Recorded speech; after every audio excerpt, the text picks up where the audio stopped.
বাংলাদেশে প্রজাতন্ত্রের কর্মচারী যারা আছেন এবং যারা নির্বাচিত প্রতিনিধি ইউনিয়ন পরিষদ থেকে একেবারে এমপি মন্ত্রী পর্যন্ত তাদেরকে আপনার আইন করে সরকারি সেবা নেবার জন্য বাধ্যতামূলক করে দিতে হবে।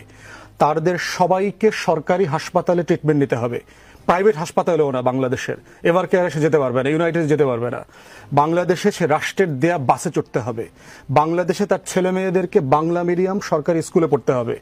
আপনি যদি সিম্পলি এইগুলোকে বাধ্যতামূলক করে দিতে পারেন, সিঙ্গাপুরে করেছে, তখন দেখবেন এই আমলারা, এই পলিটিশিয়ানরা নিজের ছেলেমেয়ের স্বার্থে ওই স্কুলের মান বাড়াবে, ওই হাসপাতালের মান বাড়াবে, ওই বাসের মান বাড়াবে।